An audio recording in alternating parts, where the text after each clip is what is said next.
എന്താ അസ്ലമേ, എന്താ പാട്? കഷ്ടപ്പാടാണ്. എന്തേ ഇച്ചിരി നോക്കിട്ടൊക്കെ എന്ത് കിട്ടാൻ? അത് തിന്ന തൂറ ടൂറുണ്ടല്ലോ, അത് മതി. ചാണകം കൊണ്ട് ഇങ്ങനെ വിഷപ്പറ്റിയായി. ഏകദേശം 400 കോടി രൂപയാണ് കഴിഞ്ഞ വർഷം ഇന്ത്യ ചാണകം എക്സ്പോർട്ട് ചെയ്തിട്ട് ഉണ്ടാക്കിയത്. അത് അടുത്ത വർഷങ്ങളിൽ 500 കോടി രൂപയാവും എന്നാണ് കണക്കുകൾ പറഞ്ഞത്.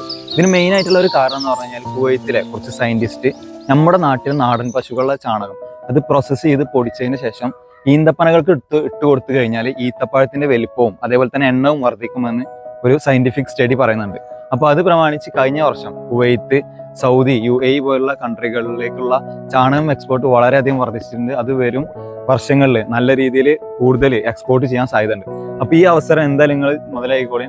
അപ്പോൾ ഈ ഒരു അവസരം മനസ്സിലാക്കിക്കൊണ്ട് ജയ്പൂരിലെ സൺറൈസ് അഗ്രിലാൻഡ് എന്നൊരു കമ്പനി ഏകദേശം 300 കോടി രൂപയാണ് കഴിഞ്ഞ വർഷം 192 മെട്രിക് ടൺ ചാണകം കുവൈത്തിലേക്ക് എക്സ്പോർട്ട് ചെയ്തിട്ട് ഉണ്ടാക്കിയത്.